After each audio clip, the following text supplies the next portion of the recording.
I forgot the button. Here it is. Informal.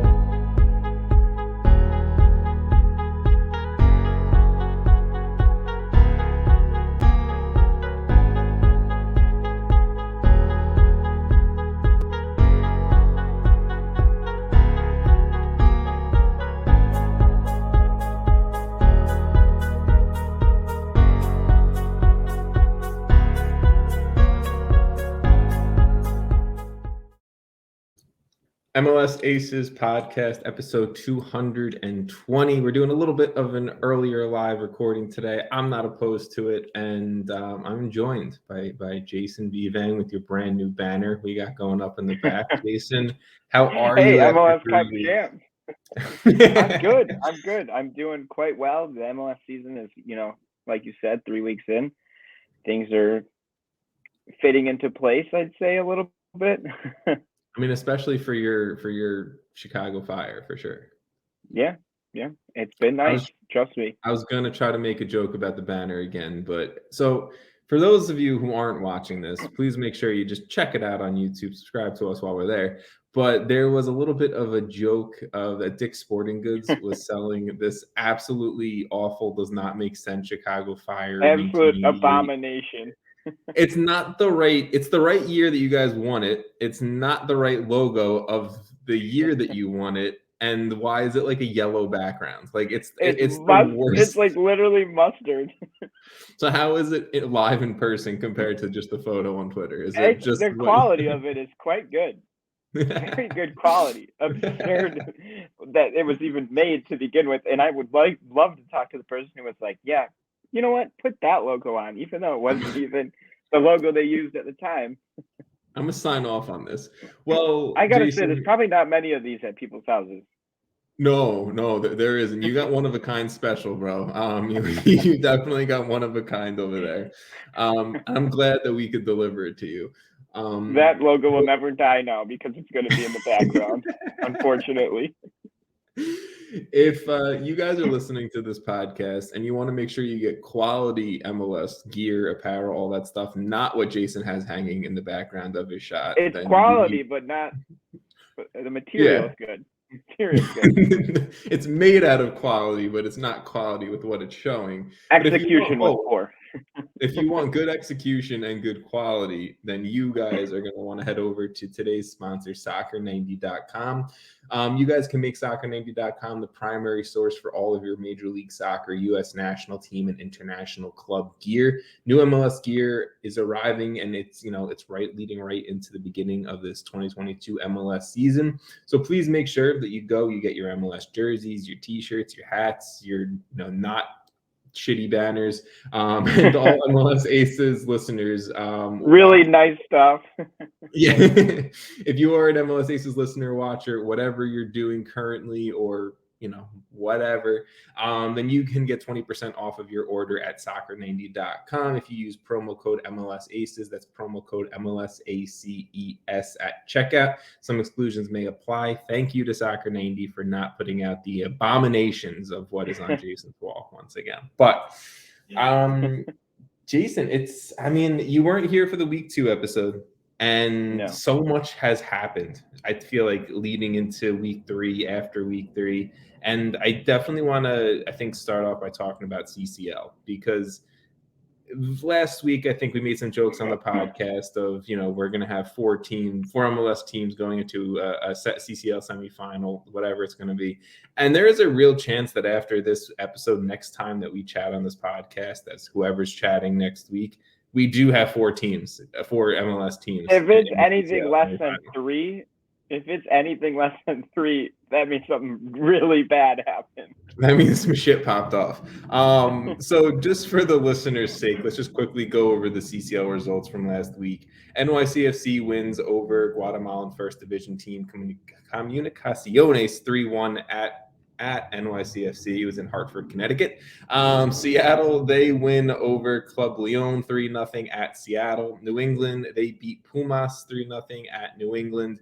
And Cruz Azul, they defeat them. Almost said Montreal Impact. CF Montreal 1-0 at Cruz Azul Stadium, wherever that may be. It's in Mexico. I know that. I just don't know where specifically in Mexico. So if you counted that right, that's 3 wins for MLS sides. That's 3 dominant wins for MLS sides, and a fourth that's an MLS loss, but keeping it pretty close. 1-0 on the road for Montreal is not in too Mexico, bad. yeah. And yeah, exactly. So we're heading into this week. All the second legs are happening this week. I think we can, knock on wood, guarantee later on tonight, hopefully say NYCFC is moving on to the semifinal over Comunicaciones. So who are you more worried about when you look at Seattle or New England for that complete abomination meltdown that we just brought up?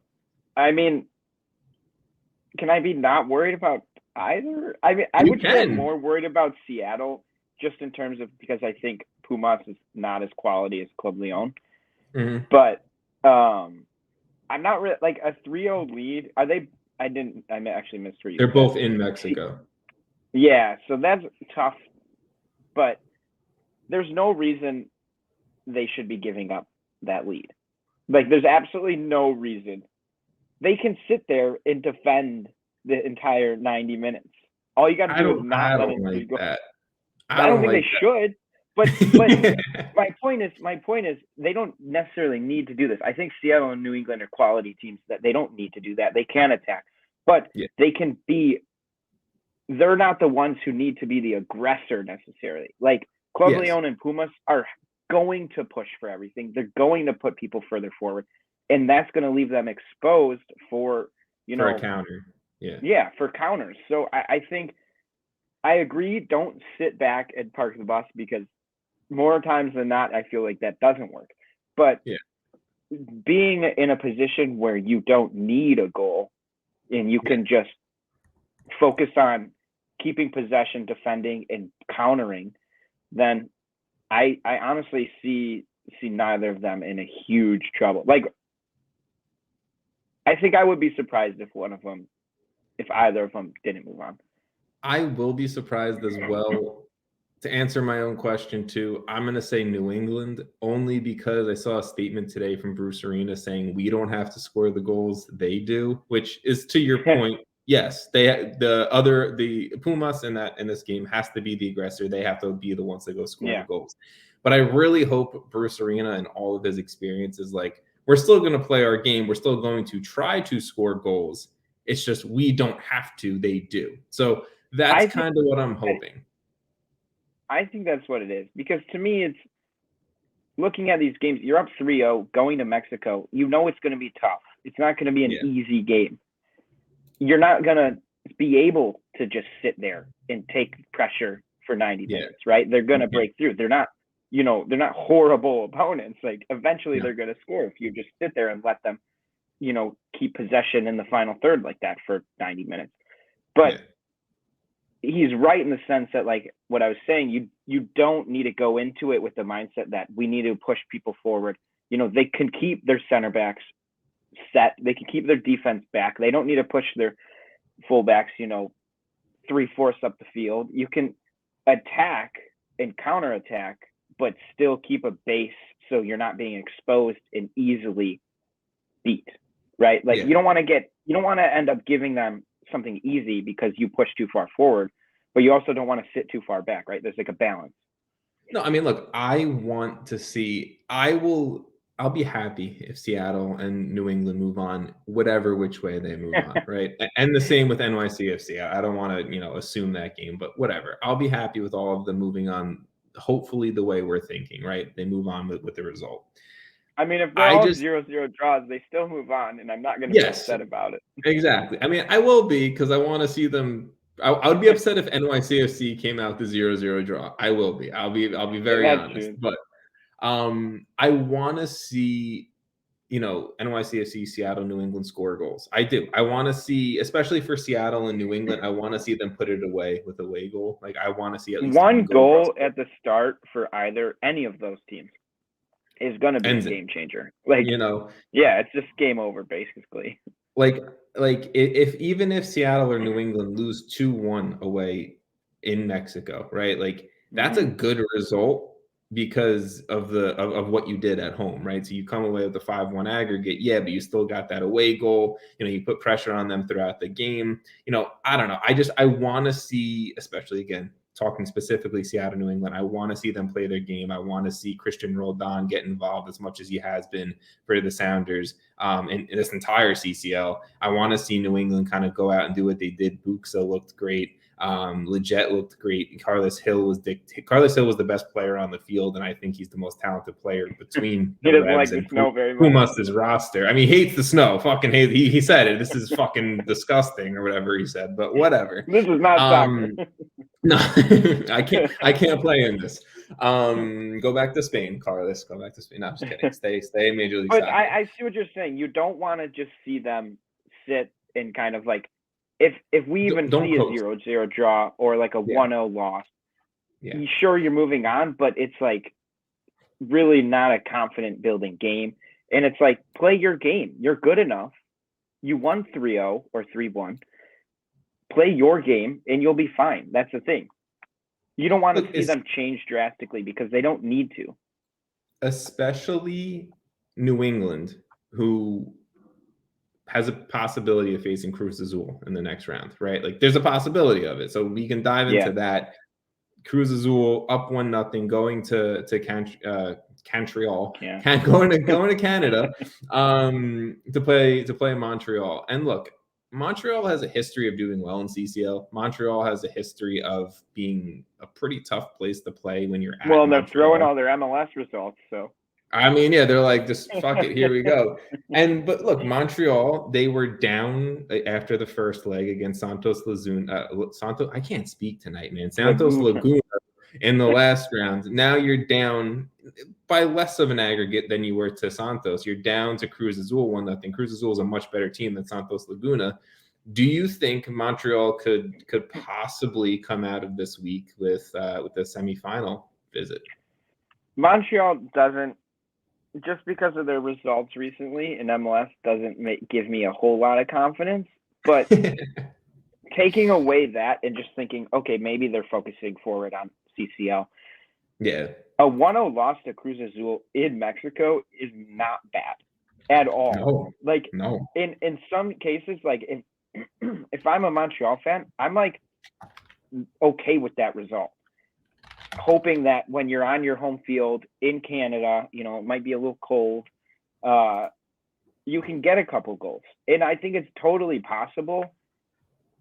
It's just, I'm not like 100%, I'm not 100% obviously, but I don't know. Montreal has these like spurts where they look really good. And Georgi Mihailovic has been playing awesome, right? Like, yeah, I think it was 2 weeks ago. 2 weeks ago, he had that goal call back where he basically dribbled through 6 players. Yeah. I forget why I got called back. I think someone was offsides. I don't remember. But they are able to create these moments where they look like an awesome team. It's just putting it all together. So if you have one of those moments and you're able to score, suddenly it's 1-1, right? And at that point, it's a new game in your home. Yeah. So all they have to, the confidence is in their side, the momentum's on their side, if they're able to get a goal like that, which I think is totally plausible. Look, it's possible if Georgie's a star like he has been through MLS play, even though the results haven't been there for the club, and through CCL, I think it's possible. Romel Quioto's back. I want to see Victor Wanyama play better than he did in the first round against Cruz Azul. He was pretty lackluster to me. Yeah. And I think you should expect more from him, right? Like he is a name, even though he's not, he wasn't like an EPL star when he came over. He's still a name. He's still quite an experienced player. And look, you're at home. You got to find a result in front of your home fans. I do think at home is a huge deal. Yeah, I think that's a big deal. Which, obviously we're not writing off the other teams, but those 3-0 leads are completely different than 1-0. Yeah, exactly. And that's the thing. Look, and Montreal has a history in this tournament of winning at home over Mexican clubs. They do, So it's something that builds into it. Of course, it's a huge storyline. I think at the end of the day, we can hope tonight NYCFC wins or draws or whatever moves on. We can hope for some results later on this week from Seattle, New England, and Montreal. I'm hoping they all win, honestly. I mean, going back to earlier, it would be nice. Like we said, it's a confidence-building win. It's important. If next week we have all 4 of those teams in the CCL semifinal, I will be the most obnoxious person you have ever met. Like, I am not going to shut up about it. Oh man, I put out a tweet. After Montreal lost 1-0 to Cruz Azul, I put out a tweet, and it was like something like, let me tell you why a 1-0 loss to Cruz Azul in Mexico is a win for Montreal. And Mexican soccer fans were quote tweeting it, saying like they're already like mentally beating us. Like, how the hell do we let this happen? Like, they were like, wait, really? Set. Yeah. Like, this is, I don't know. This is a little bit of a. You're right though. Losing 1-0 in Mexico to Cruz Azul, if you're Montreal, is a win. It's like a very, like, I don't feel bad about coming home. If I'm Montreal, I don't feel bad about coming back to Canada 1-0 down to Cruz Azul. That doesn't scare me. At one point, like, you're not afraid of them anymore. Like, you just only lost 1-0 to a team in Mexico where you traveled, midweek game. I'm not scared. I mean, I wouldn't be if I was them. If like Lille like went to Manchester City in Champions League and won and lost 1-0 for a second leg going back to Lille, I don't know. Just maybe that was a shitty comparison, but I think that's a good analogy. You have some confidence building to that, right? Like, again, the analogy might be off a little bit, but there's a confidence that in the second round you could possibly make some magic at home in front of your fans and do something. One goal can happen out of nothing. Yes, like 100%. Anything could happen. And sure, and you could be saying the same thing as a Cruz Azul fan. Anything can happen. Yeah. They could win 4-0, But like going to Canada is tough, and Canada's Montreal's only 1-0 down. Anything can happen. One goal. A ball could, ping off someone's leg and go in. You never know. Honestly, if it was any club but Montreal, I'd feel worse. I don't know why it being Montreal makes me feel better. I don't know why. But minus 6 goal differential. They could do it. They could do it. Right. So I need a guarantee from you because, of course, I like putting people on the spot, forcing guarantees. Do we have 3 or 4 teams making it? Or it could be less, I guess. But how many MLS teams are making it to a semifinal? It's a guarantee. Oh God. Yeah, well, we're totally. I'm gonna go with 4 because after all of our discussion, I feel like we really built them up. We're going with 4. It's all I'm going with 3 because I'm pessimistic. Right, yeah, fuck off. And I'll be different from you. It's fine. Yeah, that's fine. Let's switch over. That's CCL, guys. 3's a safe answer. Yeah, I mean, I'll be safe. For everyone listening, for everyone watching, we're gonna steer into MLS now. So, Jason, I think it's an honor that you get to put that banner up behind you. It's an honor so far in 2022 to call yourself a Chicago Fire fan because you guys are undefeated to start the season. You guys are 1-0-2. I think that's how MLS does it. 0 goals allowed, right? Like, you guys are killing it defensively. Only team in MLS with 0 goals allowed. Yeah, you guys are defensively looking like, the juggernauts through 3 weeks, but it's a long season. So I want to give you your time to talk about just, your opinion of the Fire through 3 weeks because they deserve some praise. I would say that the signings they made are the biggest point of praise right now. Like, Slonina's been incredible, right? He's been awesome. Really, really, really happy with how he's going. He said he wanted to break the record for shutouts in an MLS season, which I think is 16 or 17. He's already got 3. He's absolute beast, right? But what Shaqiri has been able to do in terms of just creating for other players, he's always a threat on the field. Anywhere in the entire attacking half, he's a threat. He's either going to, put a nice ball, ping it out wide, take a shot that's going to, force a save, create a corner. His bringing Shaqiri in has been massive for the club. And it's, I think, elevated everyone around him in ways that I think we thought were possible, but we didn't know how it would look. And then I would say the biggest signing, which is crazy, is Shihos. I mean, Yes. this guy is incredible. He's captain. Uh-huh. He's leading that defense. He's making Wyatt Omsberg next to him look like one of the best defenders in the league. And I like Wyatt Omsberg, but I'm sorry, he's not one of the best defenders in the league. He has not been that. Yeah. Not yet. I mean, but paired with Shihos and with Slonina behind him, that defense just is so strong. And even when there's slight mistakes, like last year, I mean, I know you guys like to praise Calvo, but we are able to react and adjust really fast on the fly. And I attribute almost like all of that to Shihos and how he is able to just keep people aware of what's going on, keep everyone organized.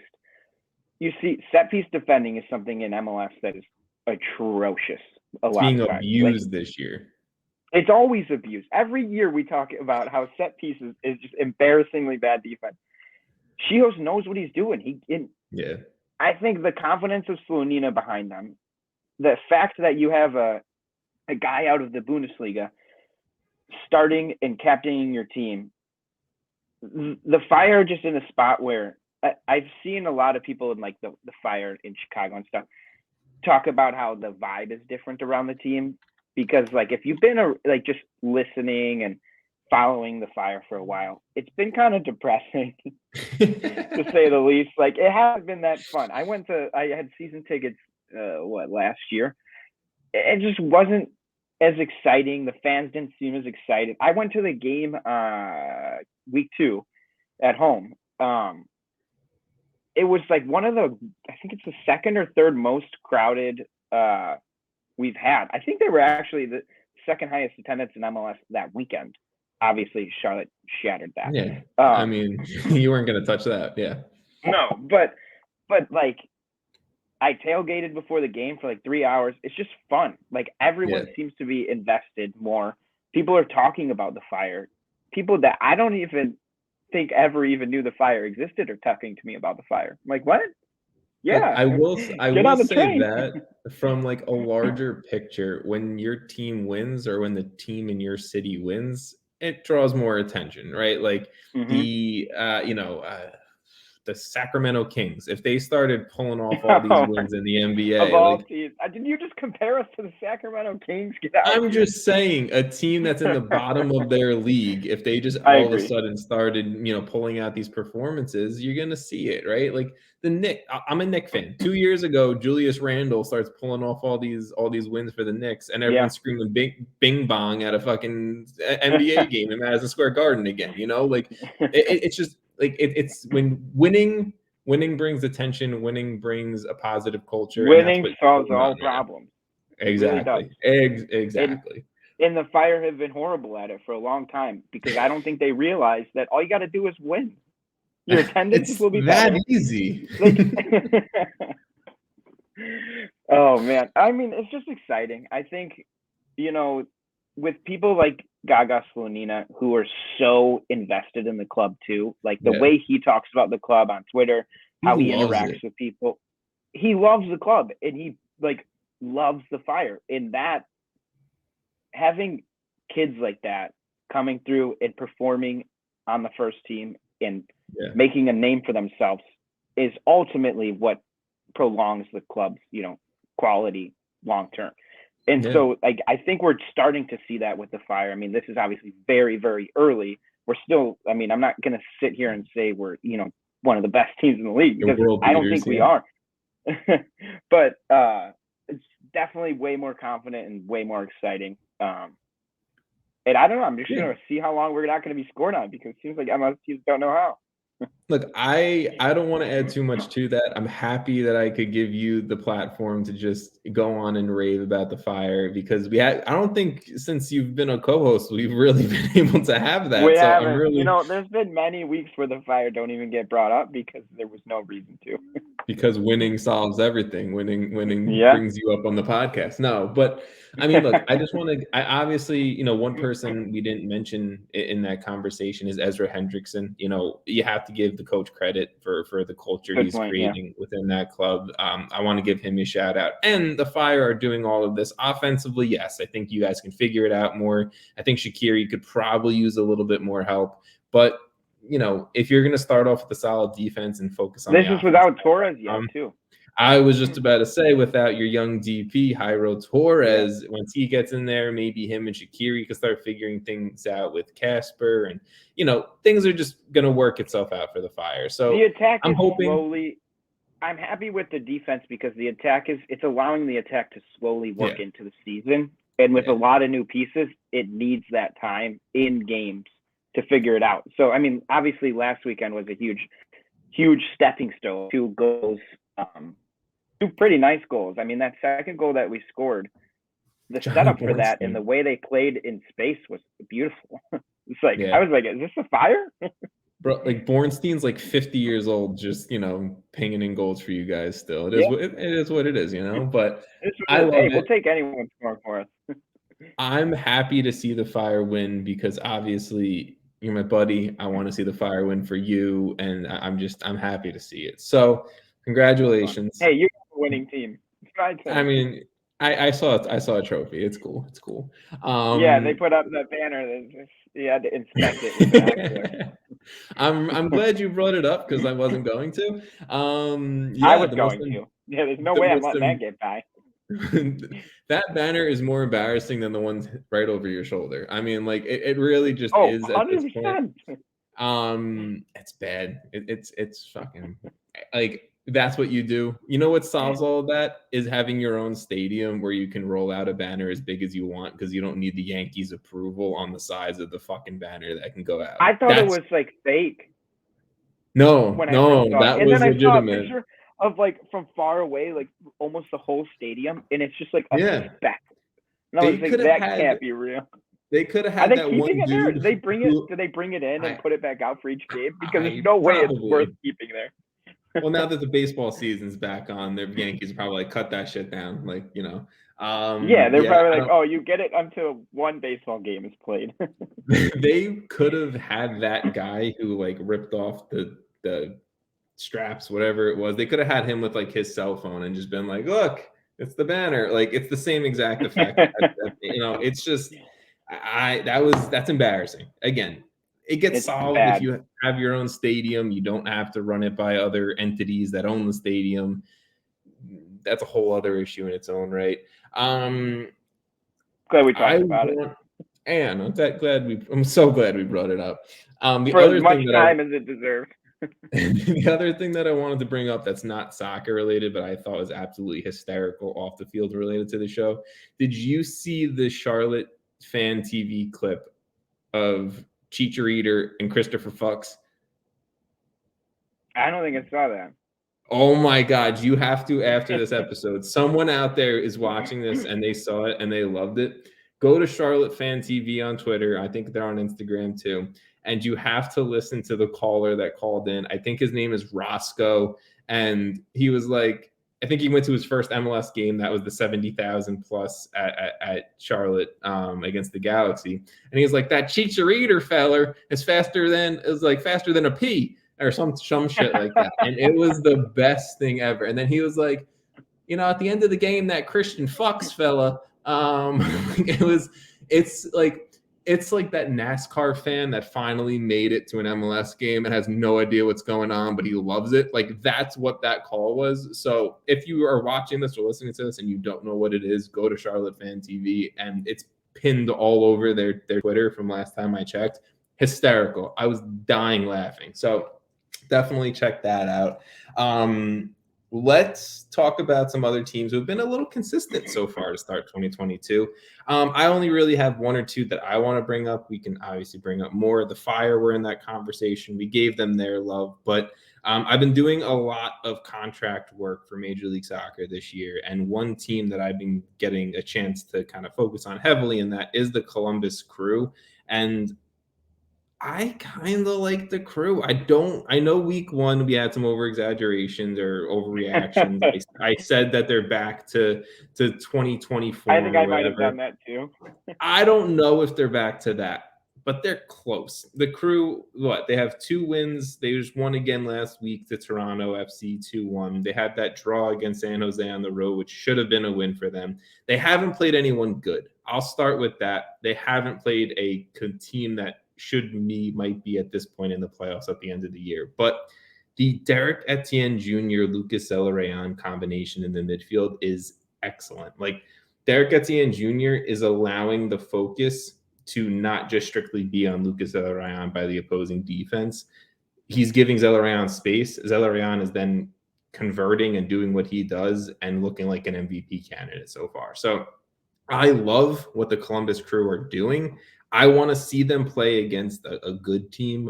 Sorry, Toronto. Sorry, Vancouver and San Jose, but I want to see them play against the team that is going to be fighting for an MLS Cup at the end of the year and see how they perform then. Because their set piece defending worries me a little bit, but they have so much there that there has to be some type of contention there at the end of the year. Like Artur and Darlington Nagbe are such a good lower block pairing in that midfield. The defense has gotten a little bit better. It's still not great, but better. I don't know. I really like what I'm seeing from the Crew through 3 weeks. I just want to see them play better talent and better opposition. Just my thought there. I mean, they have 9 goals. So everyone was praising Austin, obviously, for good reason. But they're at 9 goals. They're right one below that. And like you said, Zelarayan, with this extra space he's been getting because of Etienne Jr., is thriving. And he looks dangerous every time he touches the ball. And if you have a guy playing like that, you can beat anyone. I almost think if they're just able to replicate these performances, obviously that's not as easier said than done. But if you're going to be able to create the space for your midfield with Etienne Jr. and Zelarayan and have Zelarayan on the ball like that, I really see no reason why they can't keep winning, because he looks fast and he looks like he's ready. Like every time he touches the ball, he knows exactly where he wants to go. And that's what's really pushing this team forward. Every single time they're doing something good, it feels like Zelarayan starts it or ends it. Exactly, right? Like how many times on this podcast do we talk about game winners, and Lucas Zelarayan is 1,000% a game winner in Major League Soccer. And I think someone who maybe 2 years ago, I'm going to scroll down in the notes over here for you, Jason, a little bit, but someone who maybe was a game winner about 2 years ago kind of fell off a little bit last year, but as a DP is Gyasi Zardes, right? Someone who we've seen around the U.S. men's national team picture, obviously an MLS veteran. There's rumors out there, and Tom Bogert is becoming a very Tom Bogert is one of the I think top 3 legitimate source scoops in Major League Soccer. Him and the dudes over at The Athletic, honestly, I would say at this point. Tom Bogert is reporting that there's serious interest that the Crew are openly trying to trade or sell Gyasi Zardes because of the emergence of Miguel Berry, who's come up behind them. Do you like the idea of the Crew selling, trading, whatever they, interleague outside of MLS, whatever, the idea of getting rid of Gyasi Zardes and kind of giving Miguel Berry that spot? Do you like the idea, one? And then I'll leave it at that, and I'll ask you another question after. I think where they're at, I'm okay with it. I think Zardes, obviously he's been there for so long, right? How many games does he have for? I don't know. He's probably at like 130, 140, something like that. I think. If he has he's obviously a proven goal scorer. He's been around MLS for many, many years. Like you said, he's a DP. I think it's a good idea when you have someone like Berry who, if they're very confident in him, especially with how they're playing, like we just talked about how great their midfield's been. I almost feel like Berry can easily carry, maybe not easily, but continue that output that they need without taking up a DP spot. And that is the biggest reason, I think, to get off of Zardes, potentially trade him away, get some money back, go out, get another Zelarayan.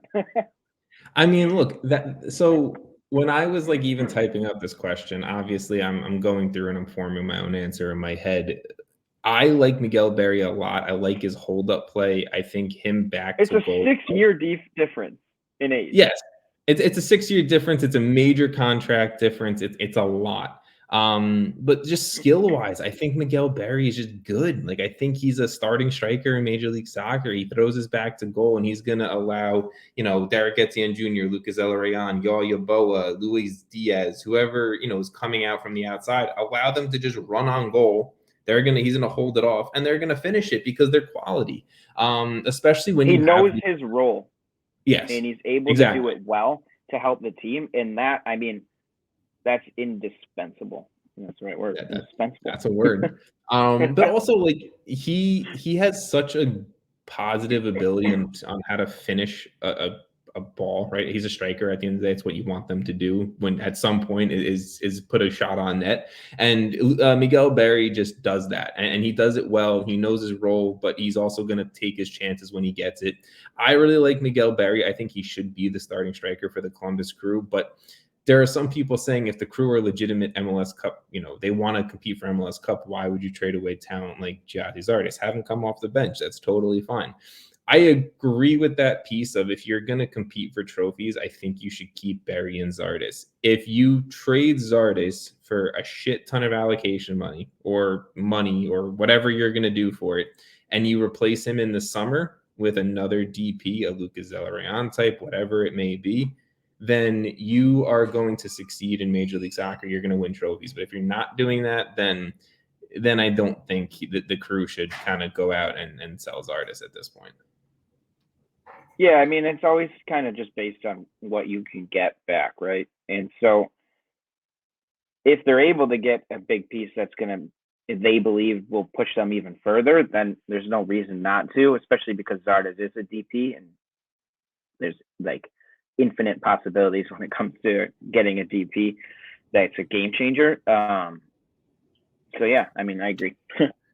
No, exactly. Let's chat about one more of these teams, that are kind of playing well. Do you have any of the teams listed here you want to chat about? I got one so I want to talk about RSL just a little because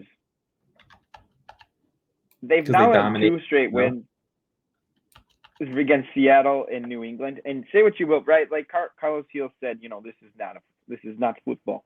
That's what he said. And it was a nice comeback, but like, I don't know. I don't know how to feel about this team because obviously, starting off the season 0-0 at Houston, beat Seattle at a heavily rotated Seattle side. And we'll say that. Beat New England coming back from What? I said a heavily rotated Seattle side. Well, that's the thing. Right? Both of these clubs are playing CCL and obviously should care more about that at the moment. Both of them are high quality clubs though. How do you feel about RSL? Are they, not real? Are they not for real? Because I kind of feel like they're not for real and they might come back down there. They got Nashville, Kansas City, Colorado next. This is like gauntlet to start the season. So this year I decided to put out a new article every week of my MLS Cup contenders after every single week. We only care about winners, right? So let's focus on the winners.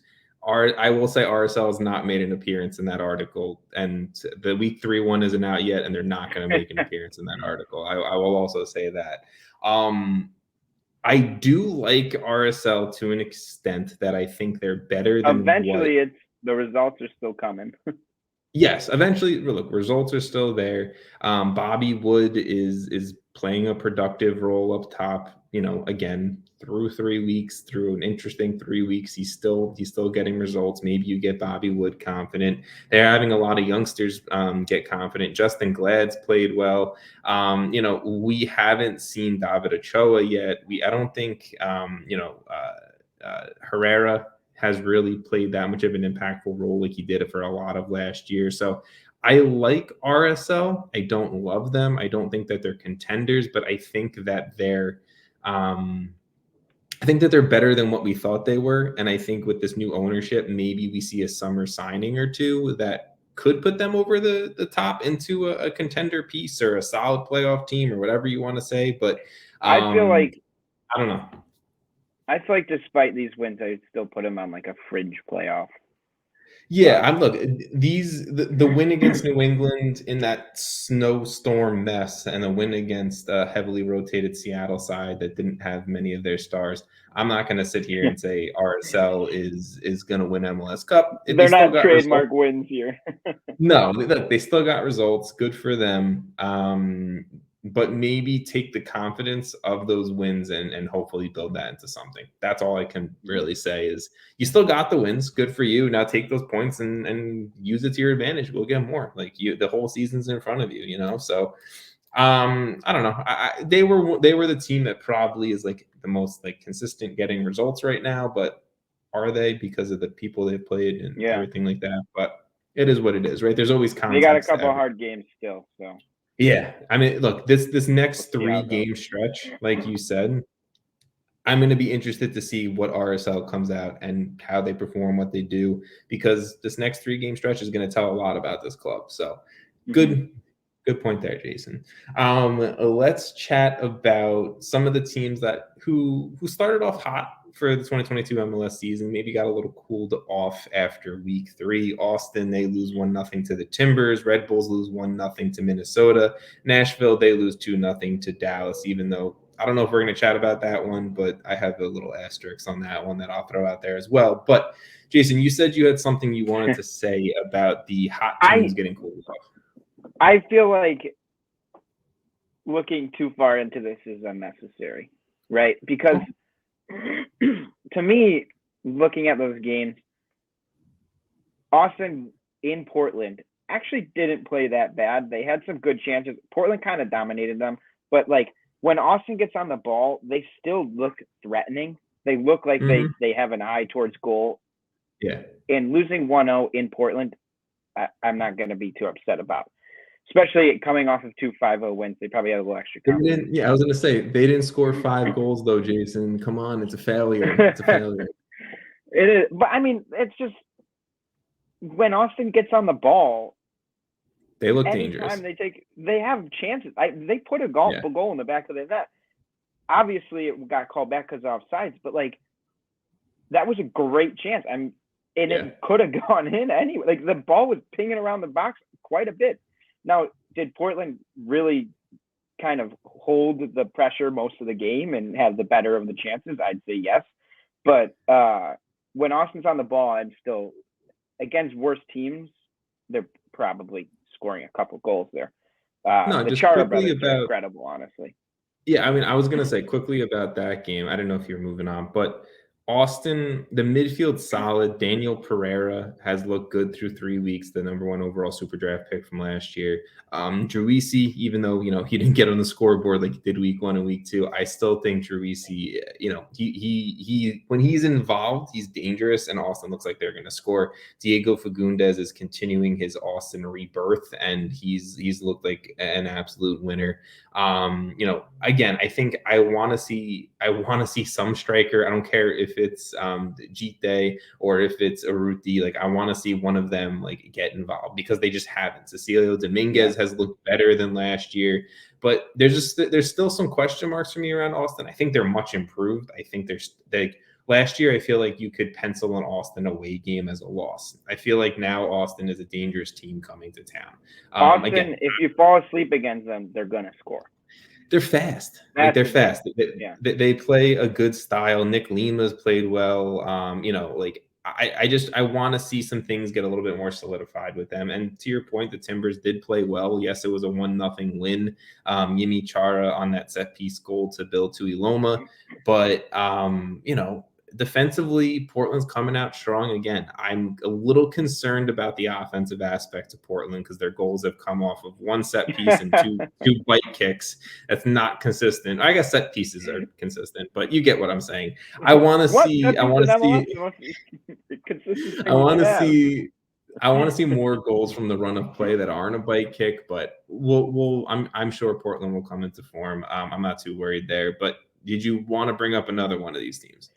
I did want to. I mean, I could talk about all of them, but I also felt like saying that Red Bull cooled off is a little bit like Dayne St. Clair was incredible in that game. Okay, yeah. And they had so many chances that like I just don't feel like we can honestly say that Red Bulls are cooled off, because that game could easily have been like 5-1. Yeah, there was amazing chances, like really, really good chances that were just stopped because Dayne St. I mean, obviously you want to talk to him a little bit later, but he was incredible. 100%. I'm not going to sit here and say that either. I was just kind of throwing off a title of us talking about something. These teams aren't cooled off. All these teams, Nashville, Red Bull, Austin FC, I think they're all fine. They're all going to be competitive teams. The Red Bulls, yeah, that one loss. Dayne St. Clair was fantastic. But you know what? So was Frankie Amaya. So was Dylan and Sean Nialis. So Aaron Long's been coming back hot. I'm not worried about the Red Bulls. I think that they're exceeding expectations crazy amount so far to start the season, along with Austin. They look Nashville, like both like Austin are threatening every time they're in the attacking half, and that's what you want to look for. It's the Red Bull press. I think that there's a way to beat the Red Bull press, but when they're on you, they're on you, and it's going to be tough to get around that for a lot of teams. Minnesota. Yeah. Hey, they still came away with the win though, so good on the Loons. Nashville's defense a little bit worrisome. That's what they pride themselves on, and they got kind of tossed around. I didn't think it was that bad of a loss to Dallas. I personally didn't think. Like, they were in it for about 80 minutes, and then look, it was 0-0 for 80 minutes, but the chances were far on Dallas's side. It was more of the bend don't break defense from Nashville that eventually broke when Arriola drew the penalty. Hara hits it, and then I feel like Velasco, obviously Dallas's record signing, he just kind of came in and in his debut wanted to score. Just before Velasco scored, I was going to put out a tweet that said, wow, Velasco kind of seems like a little bit of a ball stopper on the wing. Like, it looked like Dallas had like people moving in channels and everything, and then Velasco just wanted to like put his foot on the ball and like make a show. And I was like, well, maybe he wanted to get in, like, it was his debut, right? He's got to get into the league somehow. Well, I was about to tweet that, and I was like, you know what? Maybe I should give him more than 5 minutes of watching him before I put that out there. And then he goes out and he dances around Nashville and scores. So, good thing I didn't. But I'm not worried. Nashville's going to be fine. Like, this is their patented way to play almost. Like, they almost always win doing this. Yeah, no, sometimes exactly. It doesn't work, and then we can't freak out when it doesn't work, because usually it does, and I think they'll be fine long term. I want to see Ake Loba get on the field a little bit more. Like, there's a reason why he was your record transfer signing striker from the middle of last year that's barely played. Like, I think, there wasn't a lot of chances created against Dallas. And what solves that is a dude who knows how to score. And Ake Loba is a very talented player from everything that I've seen of him so far. So, I don't know, get him out on the field. That's my only thought about Nashville, really. I'm not worried about them. But let's quickly chat about Minnesota's goalkeeper. You already brought him up, Dayne St. Clair. He had 8 saves in week 3 against the Red Bulls. And the Red Bulls' expected goals, or I guess whatever, Minnesota's expected goals against, same number, was 2.32. So, Red Bulls presumably could have scored a lot of goals in week 3, and Dayne St. Clair kept them. Felt like it could have been more than that. He obviously was impressive in 2020. 2021, I know that he was the starter, right? He kind of took a step back. Tyler Miller took over, and now I think not that one game is really going to say like I see him back, but we know the talent that Dayne St. Clair has, and he's super young. He's 24 years old. I think that there's a lot of rumors circling around Major League Soccer, and there's obviously the big connection of when Matt Turner leaves, that the Revs would be a perfect landing spot for a kid like Dayne St. Clair if Tyler Miller is the #1 goalkeeper of choice for Minnesota. Or maybe if Gaga Slonina gets sold, you bring in Dayne St. Clair as a replacement. I don't know. I'll be okay. But I guess, is there a place? We got a 17-year-old backup too, by the way. You do. Chris Brady? Yeah. Yeah, he's good. He played for Forward Madison, I think, a few years ago. Yeah, he's solid. Yeah, I mean, I like him, right. but is there a spot that you could see Dayne St. Clair going to succeeding outside of New England? Because I feel like that's the obvious answer.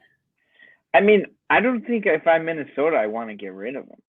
Like, the kid's got a lot of talent. So are you selling Tyler Miller? I think I would, actually. I don't know if that's a hot take, but I think I would. I think when you have this is a slippery slope. To me, you got a guy that's 24 who looks really good, who's obviously a solid shot stopper, right? You put down in here, he had like, you deleted. He had like nine clean sheets in like 22 appearances. That's pretty decent. I think you keep a guy like that and develop him more. Let him start. Tyler Miller isn't that old either. He's only 29, I think. So at this point, like, I guess it would come down to asking price and what you're trying to build towards. And apparently, according to Tom Bogert, Minnesota has a pretty heavy asking price on him, apparently. Which they should, because right now it's like an embarrassment of riches they got. Yeah, but you have to, like, I get it. I think Dayne St. Clair is a fantastic goalkeeper. I think he should be starting currently. But if you're not playing him, I think he could be better than Tyler Miller long term. 100. His ceiling. We'll go back to me with ceilings and floors. His ceilings is way higher. But no, I mean, like, I want to see him play. I want to see him start. So if Minnesota's not going to give him that chance, then sell him. That's a good point. Get your I don't think I'd want. If I'm Minnesota, I'm not selling him to a Western Conference team. Fair. I think that's totally fair. I might not even really want to sell him in MLS, honestly, because you don't want to sell a guy and then it come back to bite you in the ass. Yeah, but look, if you let's say it's some type of deal, and I'm just making up numbers here. This isn't anything reported. You get 1.2 million in GAM and like 20% sell on for Dayne St. Clair. I mean, I wouldn't say no. I wouldn't say no. Like, yeah, but are you going to get anything like that for Tyler Miller? You decide, okay, we're keeping Dayne, we're trading Tyler. You're not getting $1 million in GAM for Tyler Miller. But you're keeping someone who probably has a higher ceiling. And if you think he's staying in MLS long term, why wouldn't you want him as your goalkeeper for many years instead of Tyler Miller for only a couple more, Then why aren't you playing him and probably pissing him off? That's a good point. I mean, that is really that question. What, play the guy, and then we won't really need to have any discussions here. Yes. Look, I mean, and I like Tyler Miller too. I think he's a starting goalkeeper in Major League Soccer. I know that there's a goalkeeping aficionado that's normally on this podcast that isn't a big Tyler Miller fan, but we'll get to that at a different time. I mean, Tyler Miller is a guy who can play in MLS. Like, yeah, I think he's proven himself. Ceiling. I think, yeah, but the thing is, the ceiling is still much higher with Dayne St. Clair. And if you believe that he's an MLS player for his career, like he's not going over to Europe or something like that, I would not sell him. That's just I would not. I would put him as my starter and I would leave him for 10 years because that's how much they could legitimately get potentially. I think you trade Tyler Miller for $450,000 in general allocation money. Dayne St. Clair is your starter. You eventually sell Dayne St. Clair for a ton of money because MLS is selling players for a ton of money. I don't know the goalkeeper market right now, but I'm sure it's not going to be Ricardo Pepi money, but I'm sure you can get a decent chunk of change for a dude you got in the super draft. And then you have Fred. Probably get a couple million. I mean, yeah, you can definitely get a few million, but then you have Fred Emmings, who's this youth product that they developed through their academy. The kid's like a 6'8", like 17-year-old. Like, he's ridiculous. He's apparently, training with clubs over in Europe in the off season, all this stuff. Like, you have him coming through. Like, I don't know, that you can always find another goalkeeper too that can do a job. I mean, at the end of the day, like, Dayne St. Clair is a really good talent. Like, he's going to win you games on his own when he's on, but you can find another Tyler Miller. Sorry, Tyler, if you're watching this or anything ever, but sorry. Let's we're not chat saying about Tyler Murray's bad. Tyler Murray, I can't even say it. Miller is not. We're not saying he's not good. We're just saying that he's replaceable. when you can have a kid who has a higher ceiling, 5 years younger, 10 times out of 10, you want the 5 years younger kid who probably has a higher ceiling. I agree. I think it's just common sense. Tyler Miller. He would probably say the same thing. I don't know. Maybe not right now. They're competing. I think athletes have a pretty confident piece around them. Yeah. They got some crazy egos. Let's chat about the final, I guess, kind of major move in Charlotte FC. We don't have Vaughn on to chat about it. Sorry, Charlotte FC fans. I know you guys mentioned when Vaughn isn't on to talk about Charlotte news and in the Twitters, and I'm sorry. But Charlotte FC, they've signed a new winger, Camille Yazwiak, as a DP winger. That was my best attempt at the last name. Not sure if that's right. From Derby County. He joins them as their second DP Polish international. That's kind of crazy. I don't know why Poland and Charlotte have a connection, but apparently they do. But Wozniak has played for Lech Poznan, GKS Katowice. Again, sorry, folks, and Derby County.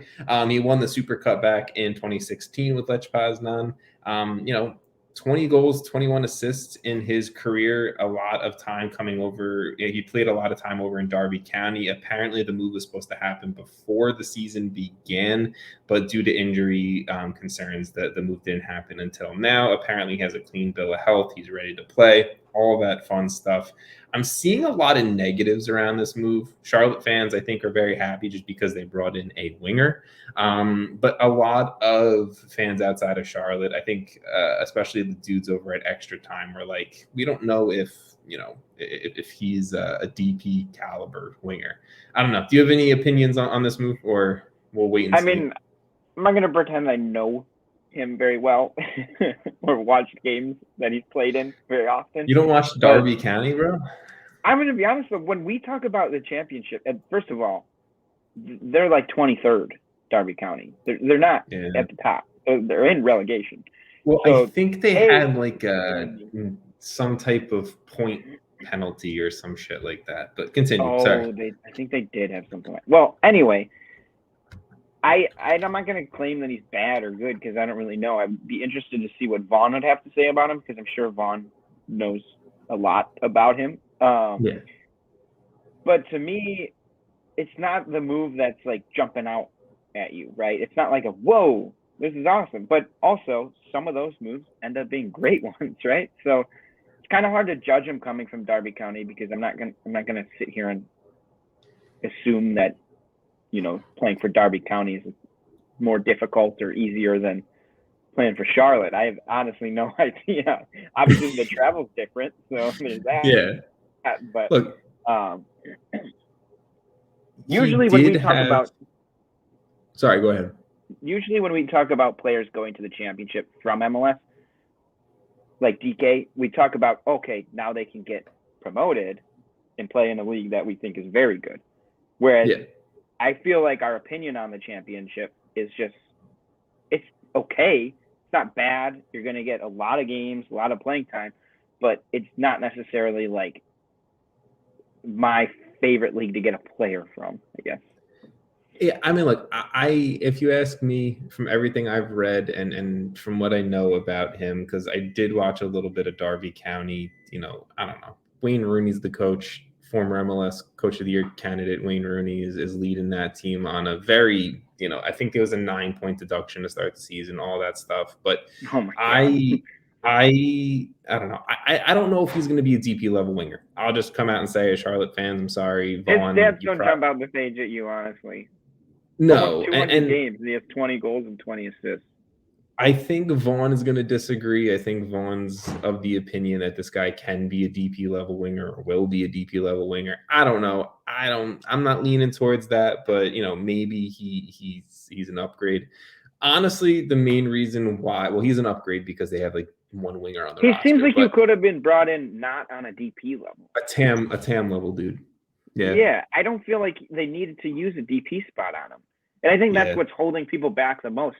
He very well could be a great player and do well for Charlotte.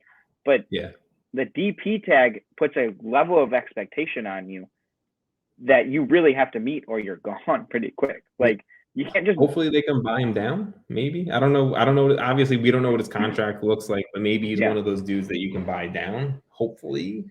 With 3 DPs on a team, like, you really got to be one of the best players on the team. Yeah. So are we talking, is he going to be a top 3 player on this team? Then, okay, he deserves it, and he's good. But if he's not, and if he's like 6 or 7, he's not worth the DP spot. And that's what it comes down to at the end of the day. Yeah. You're using a DP spot. You want it to be on a player that's going to affect your game every single game. Yeah, no, look, I fully agree with you. The last thing that I wanted to bring up, I guess, in this episode and about Wozniak is the comments from Charlotte's sporting director, Zoran Krneta. He said about this move that he played against Spain and Holland. He played against Spain and Holland. Can you play in Salt Lake City if you played against Holland? I think so. Want to say I think that's a completely dumbass statement. Like, those two things have nothing to do with each other. RSL catching straight. And they don't even play RSL this year. That's the thing, first of all. That's actually hilarious. So, I'm not the first person to point this out. I just think it's hilarious that, like, the dude's like, you played against the Netherlands, you can play against RSL. Like, that's the comparison. First of all, those two things have nothing to do with each other. How many players do you know who are studs for their national team? You go and play club soccer and they just don't perform, or vice versa, right?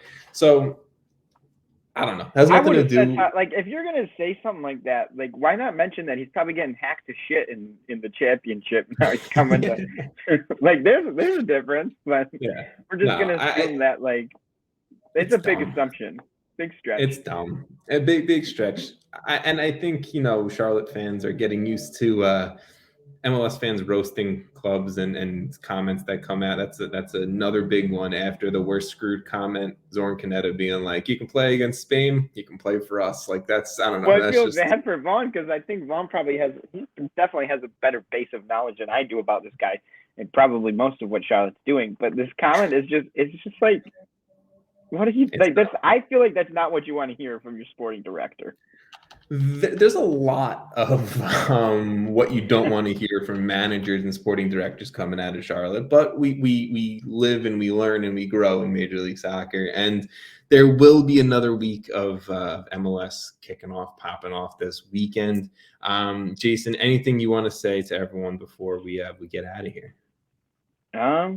Honestly, just try not to take our general, what do we say, like, predictions too heavily, because who knows, man? It's 3 weeks in. No, exactly. But look, I mean, CCL, there's big games. Watch those. It's gonna be fun. Watch CCL. Fun week for CCL.